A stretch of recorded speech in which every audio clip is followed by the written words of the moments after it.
حاضرین السلام علیکم ورحمۃ اللہ وبرکاتہ۔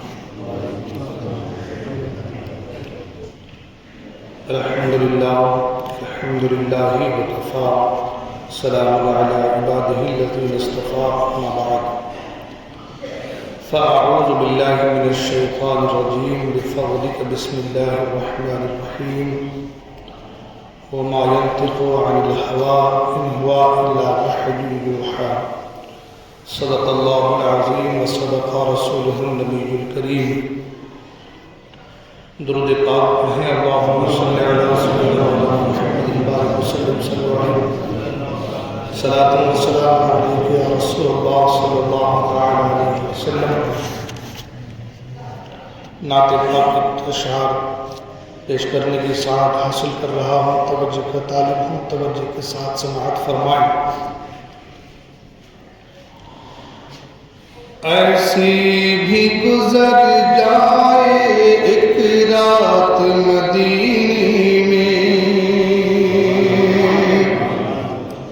ایسی بھی گزر جائے ایک رات مدینے میں، ایسی بھی گزر جائے ایک رات مدینے میں، ایک رات مدینے سرکار ہو اور ہم ہو ایک ساتھ مدینے میں، سرکار ہو اور ہم ہو ایک ساتھ مدینے میں، ایسی بھی گزر جائے ایک رات مدینے میں۔ اور سنتے ہیں کہ آقا کی زنبیل محبت سے، سنتے ہیں کہ آقا کی زنبیل محبت سے، سنتے ہیں کہ آقا کی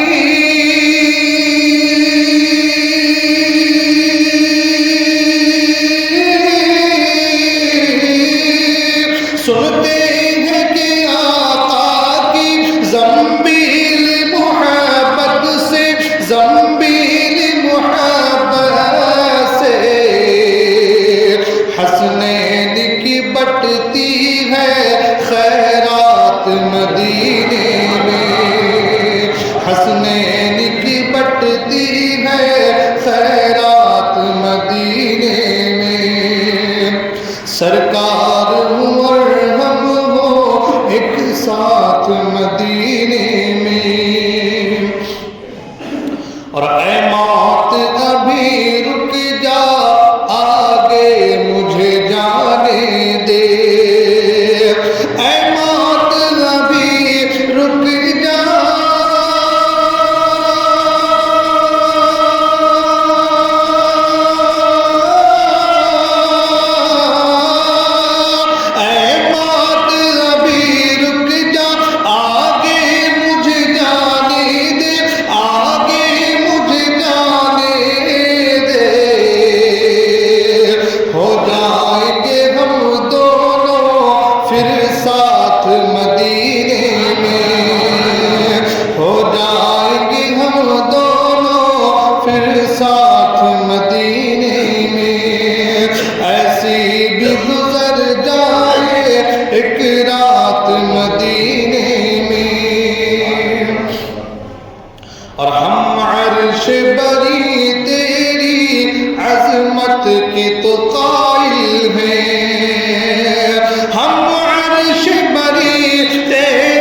العلم والحلم والحكم وآله الكرام وابنه الكريم وآله وسلم صلوا عليه صلاة وسلام عليك يا رسول الله صلی اللہ تعالی علیہ وسلم۔ حضرات محترم، بیچ میں دو جمعہ سیاست کے حوالے سے گفتگو ہوئی، مگر اس سے پہلے جو اپنا موضوع تھا وہ قیامت کے نشانیوں کے حوالے سے تھا، اور قیامت کی نشانیوں میں جو بڑی بڑی نشانیاں ہیں وہ تو ایک طرف، کچھ چھوٹی چھوٹی نشانیوں کے تعلق سے میں نے باتیں آپ کے اذہان میں اتارنے کی کوشش کی تھی، اور سرکار اقدس صلی اللہ علیہ وسلم کی پیاری حدیث پاک جو حضرت عبداللہ بن مسعود رضی اللہ عنہ سے روایت ہے، میں نے اس کو آپ کے سامنے پیش کیا تھا۔ اللہ کے رسول صلی اللہ علیہ وسلم نے اس حدیث پاک میں قیامت کی بہت ساری نشانیوں کا ذکر فرمایا۔ انہی نشانیوں میں سے ایک دو نشانی کے تعلق سے آج ہم اور آپ گفتگو کریں گے انشاءاللہ۔ اللہ کے رسول صلی اللہ علیہ وسلم فرماتے ہیں، اے ابن مسعود، قیامت کی نشانیوں میں سے یہ بھی ہے کہ جھوٹے کو سچا اور سچا کو جھوٹا کہا جائے گا۔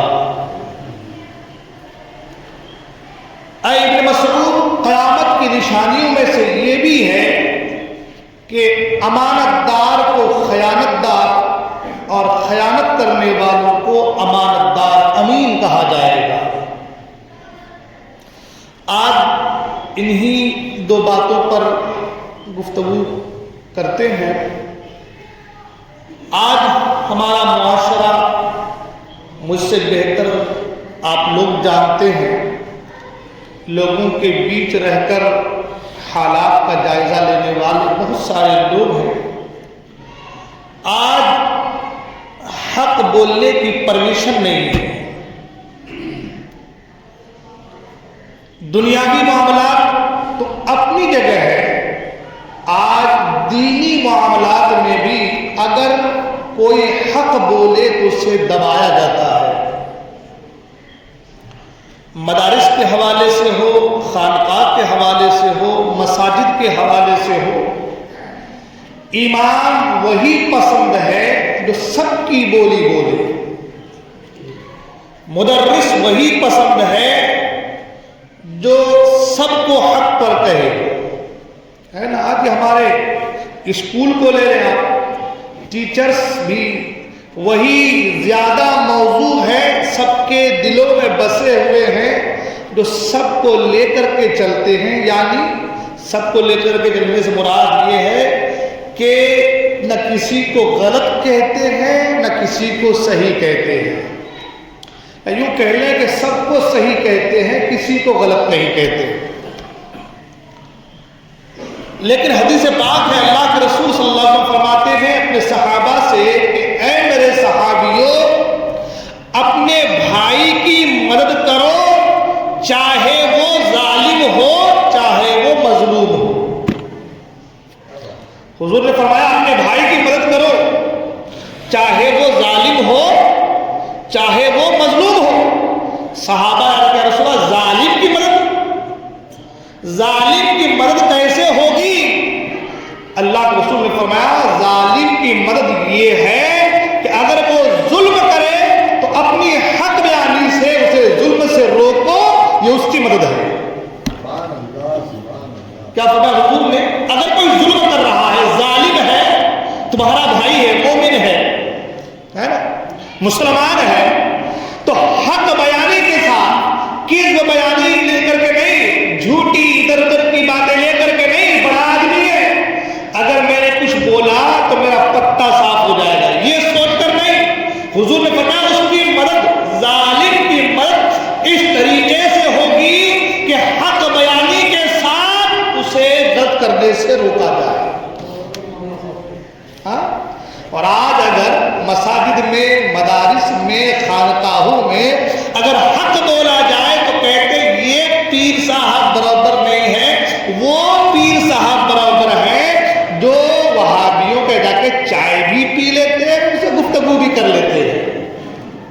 ٹھیک ہے نا؟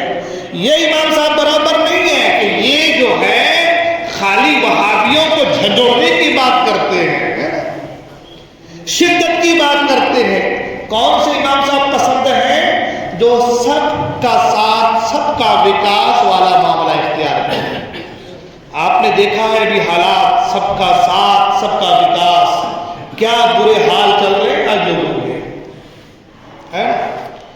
تو حق جو ہے، حق بیانی جو ہے، وہ آج لوگ اس سے دور بھاگ جا رہے ہیں، اور اس کو ہم اور آپ نے فیشن کا نام دے دیا ہے، معاشرے کی تشکیل کا نام دے دیا ہے، نظام کو مستحکم بنانے کا نام دے دیا ہے۔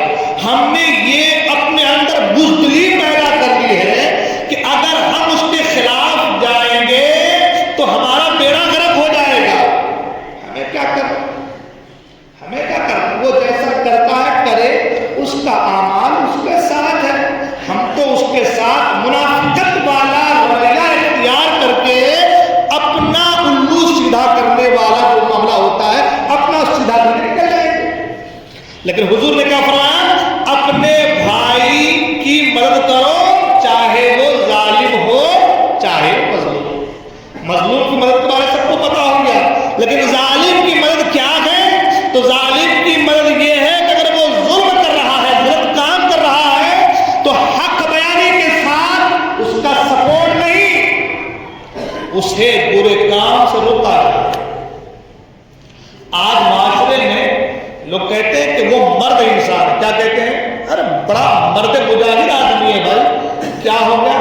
وہ فلاں آدمی تھا، پھنس گیا تھا، جھوٹ بول کر کیسے کیسے سے باہر آیا تو وہی جانتا ہے، وہ مرد ہے نا؟ اسے مرد نہیں کہتے۔ یہ ہمارے آپ کی سمجھ بن گئی ہے، جھوٹ کا سہارا لے کر کے، جھوٹ بول کر کے اگر کوئی کسی کو گناہوں میں ملوث ہے، کوئی آدمی برا پھنسا ہوا ہے، کسی کو تکلیف ہو رہی ہے، اسے اس کی تکلیف کا احساس نہیں، اپنے لچھے دار جھوٹی باتوں سے، چپڑی چپڑی باتوں سے اگر اپنے دوست کو بچا لے رہا ہے تو یہ کہہ رہا ہے کہ اس کی مردانگی ہے، تو یہ غلط ہے۔ کسی کے ساتھ آپ دھوکہ کر رہے ہیں۔ اور ایک چیز سمجھ لیں کہ کبھی کبھی بڑے بڑے دھوکے باز جھوٹے وہ چوک جاتے ہیں، چھوٹ جاتے ہیں، لیکن چھوٹی چھوٹی غلطیوں کی وجہ سے اللہ جب پکڑنے پر آتا ہے تو ایک چھوٹی غلطی کی وجہ سے اس کے سارے بڑے بڑے راز باہر آنے شروع ہو جاتے ہیں۔ خاوند نے اپنی بیوی کو لا کر 1 کلو گوشت دیا، کہا اسے پکاؤ، اچھی طریقے سے بھونو، میرے دوست آ رہے ہیں۔ بیوی ہمیشہ اسے دھوکہ دیتی رہی۔ شوہر نے لا کر گوشت دیا، 1 کلو کے بھونو، پکاؤ، میرے دوست آ رہے ہیں۔ بیوی زبان بڑی تیز تھی، اس کی کھانے کی بڑی شوقین تھی، گوشت بھونتی گئی، کھاتی گئی، بھونتی گئی، کھاتی گئی۔ اب حال یہ کہ 1 کلو گوشت ختم۔ اس کے گھر میں چھوٹا سا ایک بلی کا بچہ تھا۔ اب دوست آئے ہیں، شوہر نے کہا لاؤ گوشت لے کر کے آؤ۔ افسردہ حال چہرہ بنا کے بیٹھی ہے، مرجھا ہوا چہرہ۔ شوہر نے کہا کیا ہوا؟ کہا کیا بتاؤں، میں آپ کو رسوا کرنا، ذلیل کرنا اپنے دوستوں کے سامنے نہیں چاہتی، مگر کیا کروں؟ گوشت سارا بھون کر رکھی، بلی کے بچے نے سارا گوشت کھا لیا۔ شوہر نے کہا کہ یہ بات مجھے ہضم نہیں ہو رہا ہے، ایک چھوٹا سا بچہ 1 کلو گوشت کھا لے، یہ سمجھ میں نہیں آ رہا۔ ترازو لایا، بچے کو تولا بلی کے، تو وہ بچہ خود 1 کلو سے کم نظر آیا۔ تو جو بچہ ہی 1 کلو سے کم ہو، اس کے اندر اگر 1 کلو گوشت جائے کیسے ہو سکتا ہے؟ جب دیکھا کہ بھائی بچہ 1 کلو سے کم آ رہا ہے بلی کا، نکالا تلوار، بیوی کے گردن پر لگا دیا، بتا سچ کیا ہے؟ بیوی نے کہا ہاں گوشت میں نے کھایا ہے۔ اچھا فلاں دن تم نے میری امی کے تعلق سے یہ کہا تھا، غلطی کس کی تھی بتا؟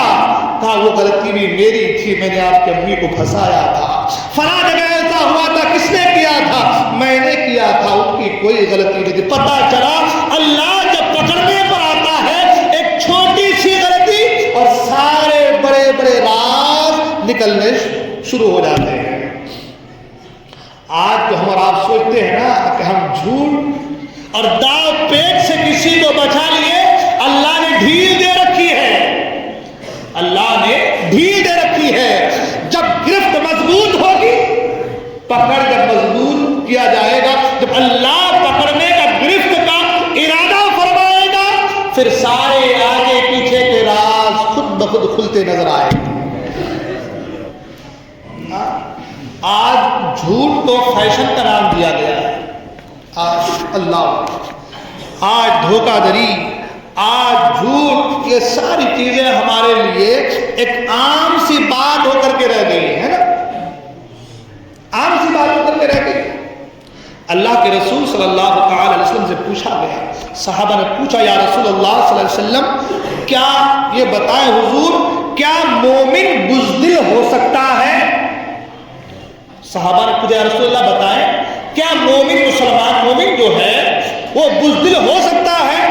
حضور نے فرمایا نہیں، مومن بزدل نہیں ہو سکتا، اور حضور نے فرمایا ہاں کبھی کبھار ایسا ہو سکتا ہے کہ کسی ایسی ویسی الجھنوں کمزوری کی وجہ سے اس کے اندر بزدلی آ جائے۔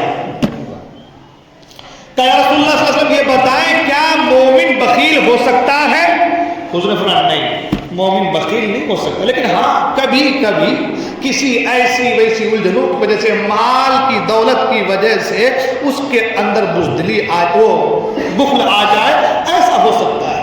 جیسا کہ حدیث پاک میں بھی ہے، اللہ کے رسول صلی اللہ علیہ وسلم فرماتے ہیں مبخلۃ او مجبنۃ، اولاد کی وجہ سے، بچوں کی وجہ سے ماں باپ جو ہے کبھی بخل بھی اختیار کرتا ہے اور کبھی بزدلی بھی اختیار کر لیتا ہے۔ قرآن مجید اللہ نے فرمایا انما اموالکم و اولادکم فتنہ۔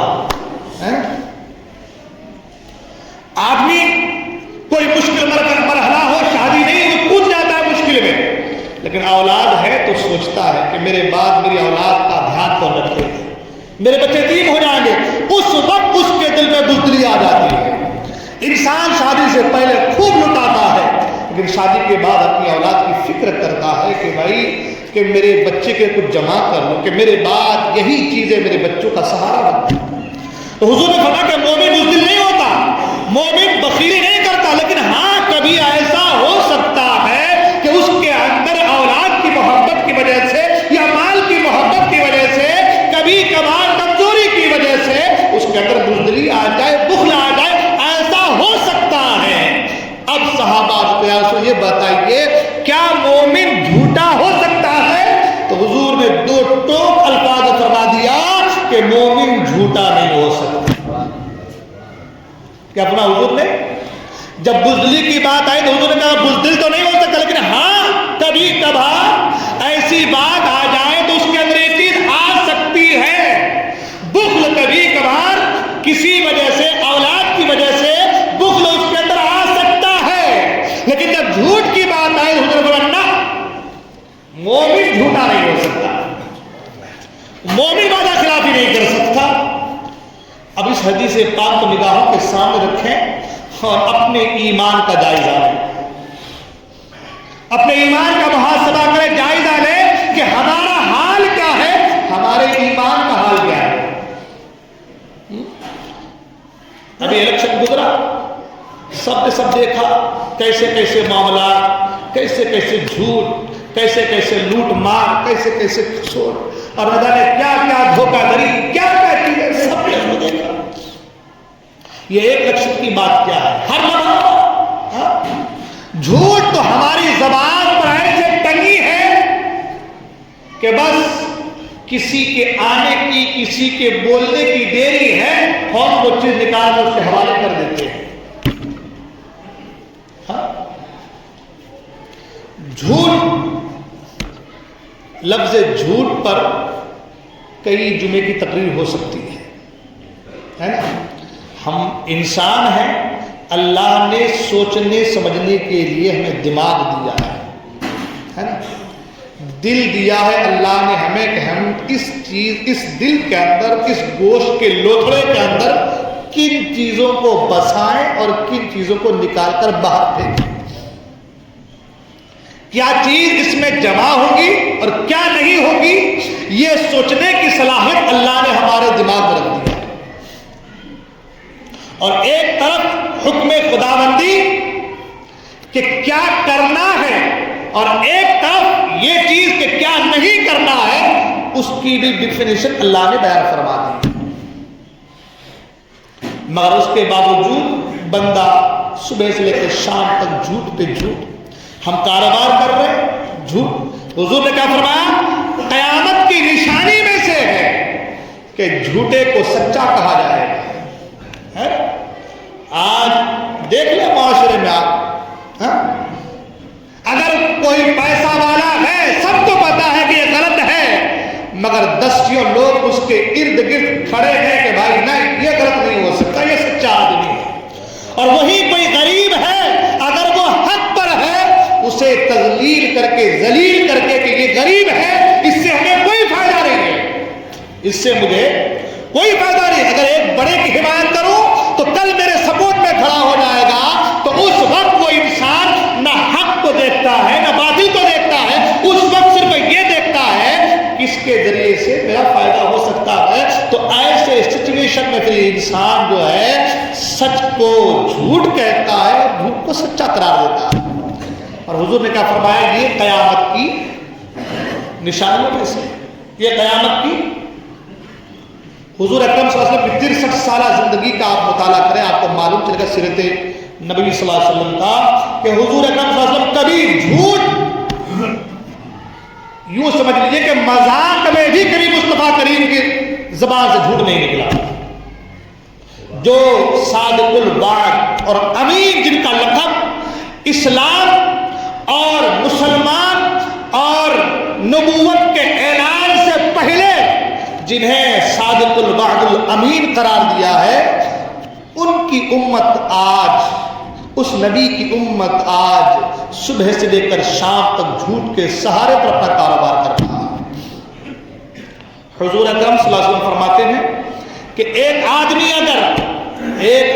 اگر سفر کر کے، دور و دراز سے سفر کر کے مکہ مکرمہ جائے اور خانہ کعبہ کا گلاف پکڑ لے، اور خانہ کعبہ کا گلاف پکڑنے کے بعد پھر ہاتھ کو بہت اونچا لمبا کر دے، اٹھا دے اونچا، اور اٹھا کر کے رب سے دعا کرے، مگر جو کھایا ہے، اس کا جسم جو بنا ہے، اس کے اندر جو خون پیدا ہوا ہے، اگر وہ حرام کی کمائی سے ہے، تو حضور فرماتے اللہ اس کی دعا کو قبول نہیں فرمائے۔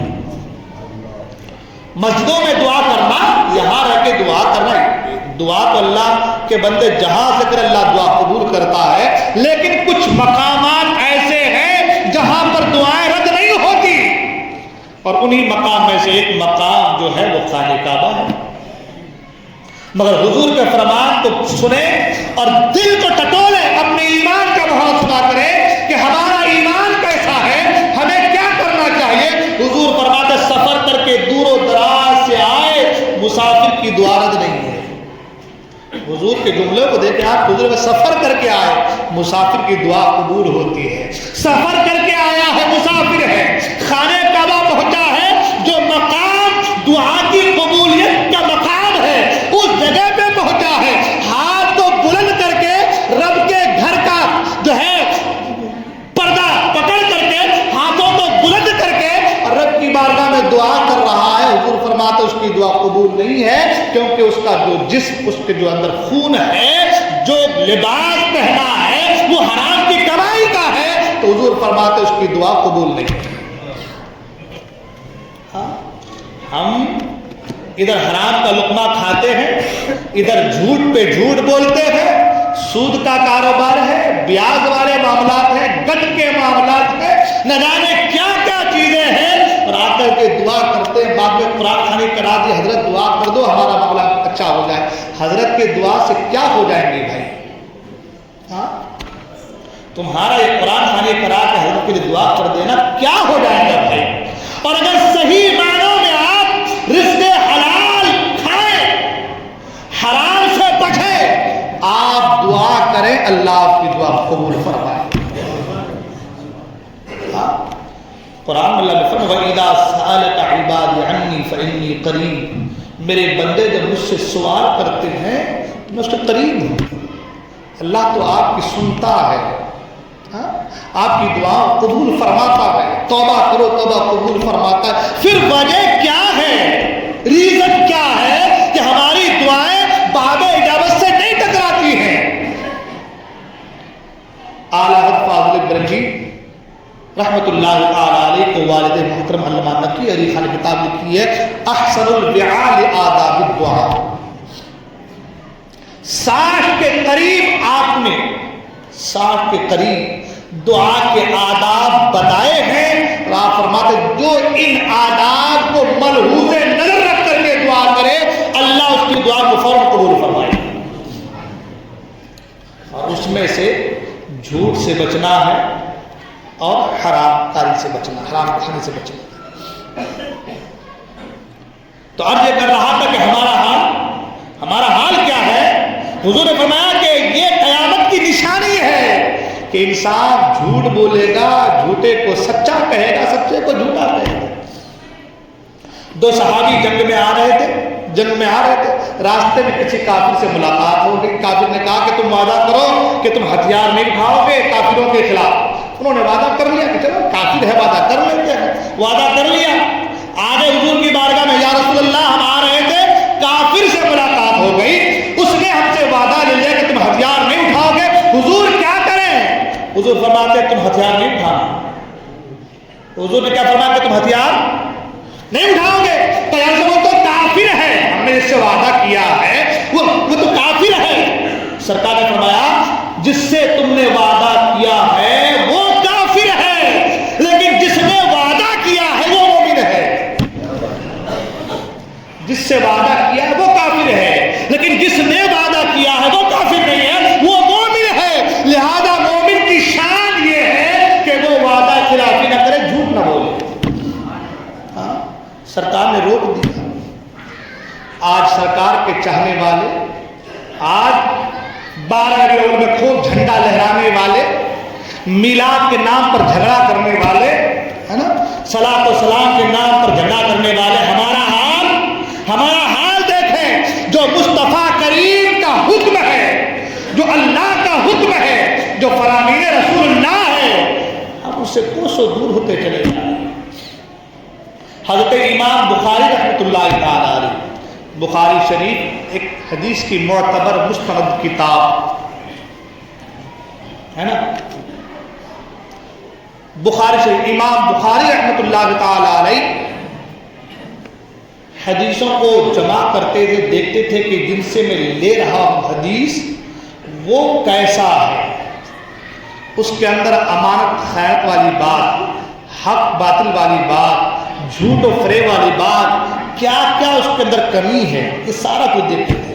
ایک بہت بڑے محدث تھے, ان کے پاس بہت ساری حدیث ہیں کہ وہ حدیثوں کو روایت کرتے تھے, بیان کرتے تھے. امام بخاری نے سوچا کہ چلو چلتے ہیں اور ان سے کچھ حدیثیں سرکار کی سنتے ہیں, لیتے ہیں, تاکہ ان حدیثوں کو اپنی کتاب میں نقل کر دیں. جب امام بخاری رحمۃ اللہ تعالی علیہ اس بڑے محدث کے پاس پہنچے تو دیکھا کہ وہ بڑے محدث کیا کر رہے تھے, ان کا گھوڑا بدک گیا تھا, گھوڑا قابو میں نہیں آ رہا تھا, بدک گیا تھا, گھوڑا پکڑ میں نہیں آ رہا تھا. تو وہ محدث کیا کر رہے تھے, دیکھا کہ وہ اپنے دامن کو ایسے اٹھائے ہوئے ہیں اور گھوڑے کو دکھا رہے ہیں تاکہ گھوڑے کو لگے کہ اس کے دامن میں گھاس ہے, کچھ کھانے کو ہے, تاکہ گھوڑا قریب آئے. تو اپنے دامن کو اٹھا کر کے اس طریقے سے گھوڑے کو بتا رہے ہیں کہ گھوڑا قریب آ, قریب آ, قریب آ, کہہ رہے گھوڑا قریب آ جائے. تو وہ دامن کو دیکھ کر کے گھوڑے کو لگا کہ دامن میں کچھ کھانے کو ہے, تو وہ گھوڑا قریب آنا شروع ہوا. جب گھوڑا قریب آیا تو آپ نے دامن کو چھوڑ دیا اور گھوڑے کی نک کو پکڑ لیا, جو ناک میں ڈالی رہتی رسی, آپ نے اسے پکڑ لی. جیسے اسے پکڑا آپ نے, امام بخاری واپس پلٹنے لگے. امام بخاری واپس جانے لگے. اس محدث نے بلایا کہ آپ تو آئے تھے حدیث سننے کے لیے, حدیث لینے کے لیے, تاکہ آپ اپنی کتابوں میں نقل کریں, آپ واپس جا رہے ہیں. امام بخاری فرماتے ہیں کہ مجھے آپ سے حدیث نہیں لینی ہے, مجھے آپ سے حدیث. کہا کیوں نہیں لینی ہے؟ کہا اس لیے نہیں لینی ہے کہ آپ گھوڑے کے ساتھ جھوٹ والے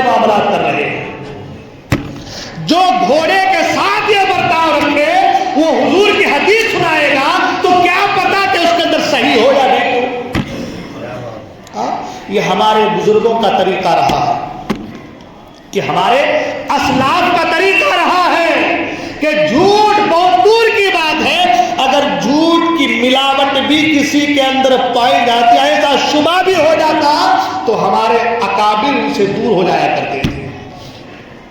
آج ہم لوگ غوث پاک کے ماننے والے، غریب نواز کے ماننے والے، فاضل بریلوی کے ماننے والے، مخدوم سنہ کے ماننے والے، بزرگوں کے ماننے والے، اکابرین کے ماننے والے، محدثین کے ماننے والے، صحابہ کے ماننے والے، اولیاء کبار کے ماننے والے، ہم سب کی زندگی کو دیکھتے ہیں تو ہمیں اور آپ کو ایک ہی درس ملتا ہے، ان کو جو بھی مقام مرتبہ ملا ہے وہ رزق حلال کھانے سے، جھوٹ سے پرہیز کرنے سے، کسی کو دھوکہ دینے سے بچنے سے، ان چیزوں سے یہ مقام مرتبہ حاصل ہوا ہے۔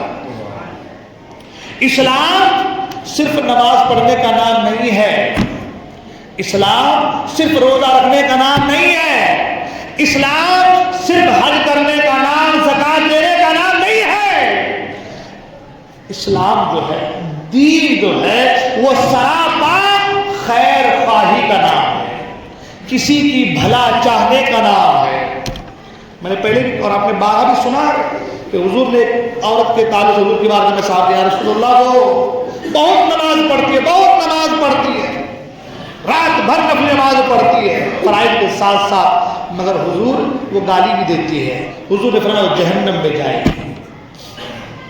رات بھر نماز پڑھ رہی ہے مگر کسی کو تکلیف دے رہی ہے، حضور نے فرمایا وہ جہنم میں جائے۔ کا ایک ایسی بھی خاتون ہے وہ جو رات کو عبادت تو نہیں کرتی، پنج وقتہ نماز پڑھتی ہے، جتنا ہو سکتا تسبیح و تحلیل کرتی ہے، مگر اس کی ذات سے کسی کو تکلیف نہیں ہے، حضور فرماتے ہیں وہ جنت میں جائے۔ کہنے کا مطلب کیا ہے؟ کہنے کا مطلب یہ ہے کہ ہم اور آپ جس دین کے تعلق سے سوچتے ہیں، جو ہماری سوچ ہے، اس سوچ سے بھی کہیں اور بالا تر دین ہے۔ ادھر نماز پڑھے، باہر گئے موبائل نکالے، جھوٹ شروع۔ ادھر نماز پڑھے، باہر گئے دھوکہ دھڑی شروع۔ بھائی کے ساتھ دھوکہ، بہن کے ساتھ دھوکہ، ماں باپ کے ساتھ دھوکہ، دوستوں کے ساتھ دھوکہ، رشتہ داروں کے ساتھ دھوکہ، اپنے کاروبار میں شریک پارٹنر کے ساتھ دھوکہ، کاروبار میں دھوکہ، دکان میں دھوکہ، مکان میں دھوکہ، کھیت میں دھوکہ۔ وہ 5 وقت نماز پڑھ رہا ہے، میں نے کہا 5 وقت نماز کیا، ساری رات بندگی کر لے، اگر تیری ذات سے کسی کو تکلیف ہے تو پھر یوں سمجھ لے کہ تیری باتیں اللہ کی بات میں قبول نہیں ہے۔